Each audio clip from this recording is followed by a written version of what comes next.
বন্ধুরা, বাইক চালানোর মধ্যে সবথেকে ইম্পর্টেন্ট জিনিস হলো ব্রেকিং। বাইক চালাতে তো আর সাইকেল চালানোর মতো কষ্ট করতে হয় না, এক্সেলারেটর দিলেই অনেক গতিতে উঠে যাবে। কিন্তু সেই গতি থেকে ব্রেক করে নিরাপদভাবে থামানোই হলো আসল স্কিল, যেটা সবাই পারে না। বিশেষ করে নতুন রাইডারদের তো এই বিষয়ে একদমই কম ধারণা থাকে যে কোন পরিস্থিতিতে কোন ব্রেকটা কতটা চাপতে হবে, তাই সে বেশি গতি তুলে থামাতে না পেরে দুর্ঘটনা ঘটিয়ে ফেলে। তাই বন্ধুরা, আজকের এই ভিডিওতে বাইক চালানোর সময় কোন কোন পরিস্থিতিতে কোন ব্রেকটা কতটা চাপা উচিত সেই বিষয়ে একটু ভালোভাবে জানার চেষ্টা করব।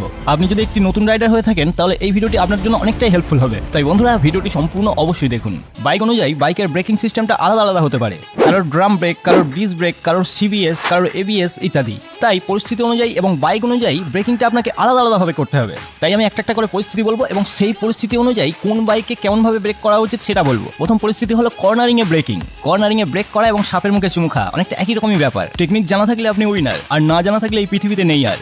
কর্নারিং করার সময় সবসময় চেষ্টা করা উচিত ব্রেকিং না করার, কিন্তু তবুও যদি ব্রেকিং করার প্রয়োজন পড়ে তাহলে যে কোনো বাইক হোক কোনোদিন প্রথমে সামনের ব্রেক চাপবেন না। কর্নারিং করার সময় শুধু সামনের ব্রেক প্রেস করলে সামনের চাকা লক হয়ে গেলেই উল্টো পড়বেন। কর্নারিংয়ে ব্রেক করতে হলে আগে পিছনের ব্রেকটা হালকা করে প্রেস করবেন। পিছনের ব্রেকটা আবার যেন খুব বেশি জোরে প্রেস করবেন না, তাহলে পিছনের চাকা স্কিড করে পড়ে যেতে পারেন। হালকা করে পিছনের ব্রেকটা প্রেস করবেন, আর তাতেও যদি না হয় তাহলে ওই পিছনের ব্রেক চাপা অবস্থাতেই সামনের ব্রেকটা হালকা করে প্রেস করবেন। এই সিচুয়েশনে যদি আপনার সিবিএস ওয়ালা বাইক হয় তাহলে সামনের ব্রেক প্রেস করার কোনো দরকার নেই, কারণ সিবিএস ওয়ালা বাইকে পিছনের ব্রেক প্রেস করলেই সামনের ব্রেক হালকা করে প্রেস হয়ে যায়। এছাড়া বাদবাকি সব বাইকগুলোতেই আপনি এই প্রক্রিয়ায় ব্রেক করবেন, তাহলেই আপনি সেফলি কর্নারিং করতে পারবেন। সবসময় চেষ্টা করবেন যে কর্নারিংয়ে এমন গতি রাখা যাতে ব্রেক করতে না হয়, সেটাই সব থেকে সেফ প্রক্রিয়া। এরপর দ্বিতীয় পরিস্থিতি হলো হঠাৎ করে সামনে কিছু চলে আসা। হঠাৎ করে সামনে কিছু চলে আসলে আমরা না বুঝে শুনে যে কোনো ব্রেক গায়ের জোরে চেপে ফেলি, কিন্তু এটা একদমই উচিত নয়। হঠাৎ করে সামনে কিছু চলে আসলে আমাদের সবসময় দুটো ব্রেক একসাথে প্রেস করা উচিত। কেউ কেউ শুধু সামনের ব্রেক চাপে, আবার কেউ কেউ শুধু পিছনের ব্রেক চাপে। এই দুটোই বিপজ্জনক। এই পরিস্থিতিতে যদি আপনি শুধু পিছনের ব্রেক গায়ের জোরে চাপেন তাহলে পিছনের চাকা স্কিড করে আপনি যাকে বাঁচাতে চাইছেন তাকে বাঁচাতে পারবেন না, গিয়ে ধাক্কা মেরে দেবেন। আবার যদি শুধু সামনের ব্রেক গায়ের জোরে চাপেন তাহলে সামনের চাকা যে কোনো একদিকে স্কিড করে চলে যেতে পারে। মানে পিছনের চাকা স্কিড করলে বাইকটা তো সমানই থাকবে, কিন্তু সামনের চাকা স্কিড করলে আপনি যাকে বাঁচাতে চাইছেন তাকে হয়তো বাঁচাতে পারবেন, কিন্তু আপনি নিজে বাঁচতে পারবেন না, মানে বাইক উল্টে পড়বে। এই পরিস্থিতিতে আপনার যদি নন এবিএস অথবা সিবিএস ওয়ালা বাইক হয় তাহলে দুটো ব্রেক একদম সমান পরিমাণে চাপতে হবে। আর আপনার যদি সিঙ্গেল চ্যানেল এবিএস ওয়ালা বাইক হয়, মানে শুধু সামনের চাকাতেই এবিএস থাকে, তাহলে সামনের ব্রেকটা একটু বেশি পরিমাণে চাপতে হবে এবং পিছনের ব্রেকটা একটু কম চাপতে হবে, কারণ এবিএস থাকলে সামনের চাকা স্কিড করার ততটা ভয় থাকে না। আর এই পরিস্থিতিতে আপনার যদি ডুয়াল চ্যানেল এবিএস ওয়ালা বাইক হয়, মানে দুটো চাকাতেই যদি এবিএস থাকে, তাহলে কিচ্ছু ভাবার দরকার নেই, চোখ বুঝিয়ে একেবারে গায়ের জোরে দুটো ব্রেক চাপবেন, কারণ ডুয়াল চ্যানেল এবিএস হলে আপনার কোনো চাকাই ততটা স্কিড করার ভয় থাকে না। তাই এখানে আরো একটা কথা বলে দিই, যারা নতুন বাইক কেনার কথা ভাবছেন, কিছু টাকা বেশি যায় যাক, অবশ্যই এবিএস ওয়ালা বাইক কেনারই চেষ্টা করবেন। ডুয়াল চ্যানেল না হোক, অন্তত একটা চ্যানেল ওয়ালা এবিএস বাইক কেনার চেষ্টা করবেন, কারণ বললে বিশ্বাস করবেন না, আমি নিজে দুবার অনেক বড় বড় অ্যাক্সিডেন্টের হাত থেকে বেঁচেছি আমার বাইকে এবিএস থাকার জন্য। সেদিন যদি আমার বাইকে এবিএস না থাকতো তাহলে ক্যামেরার পিছনে বসে এত পিছন পাকামো মারতে হয়তো আর পারতাম না। তাই বলে অনেকে আবার এটা ভেবে বসবেন না যে আপনার বাইকে এবিএস আছে বলে আপনি যেমন খুশি করে চালাতে পারবেন। এবিএস থাকলেও দুর্ঘটনা ঘটতে পারে।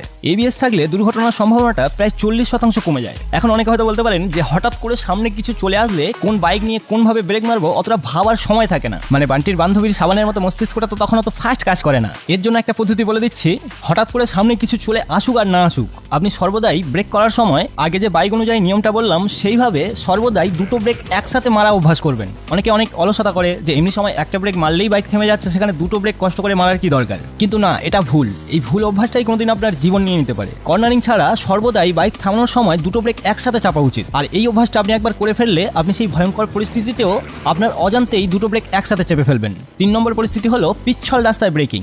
মানে রাস্তায় যদি কোনো সময় গুঁড়ো স্টোন চিপ, বালি, কাদা, জল, তেল ইত্যাদি পিচ্ছল জিনিস পড়ে থাকে এবং সেই সময় আপনার ব্রেকিং করতে হয়, তখন কি করবেন? প্রথমে বলবো, যদি কোনো সময় এইসব পিচ্ছল জিনিস রাস্তায় পড়ে থাকে এবং তার উপর দিয়ে বাইক চালাতে হয়, তাহলে সেই পরিস্থিতিতে কোনোদিনও বাইকটাকে কোনো দিকে হেলাবেন না। পিচ্ছল জিনিসের উপর দিয়ে চালাতে হলে বাইকটাকে সর্বদা স্ট্রেট রাখতে হয়। এরপর ওই পরিস্থিতিতে যদি আপনার ব্রেকিং করতে হয় তাহলে এর আগে যেমন বললাম দুটো ব্রেক একসাথে খুব হালকাভাবে চাপবেন। এরকম পরিস্থিতিতে কোনোদিনও যেন বাইকটাকে কোনো দিকে কাত করে ব্রেক চাপবেন না, এটা করলে সঙ্গে সঙ্গেই ভুল মারবেন।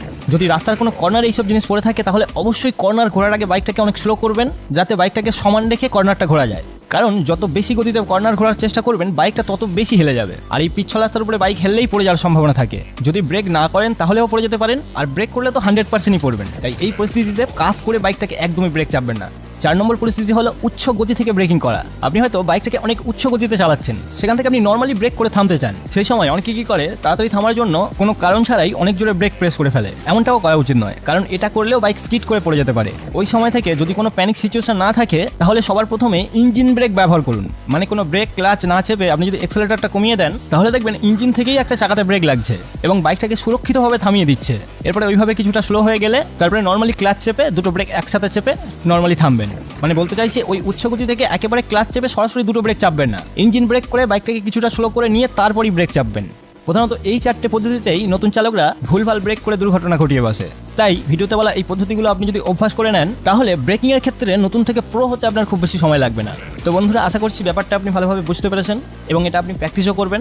এই বিষয়ে আপনার কোনো মন্তব্য থাকলে নিচে কমেন্ট করে জানাতে পারেন। আর ভিডিওটি ভালো লাগে থাকলে ভিডিওটিতে একটি লাইক করে দিন। আর এইরকমই আরো প্রো রাইডারের টিপস জানতে হলে চ্যানেলটিকে সাবস্ক্রাইব করে রাখুন। দেখা হচ্ছে পরের ভিডিওতে।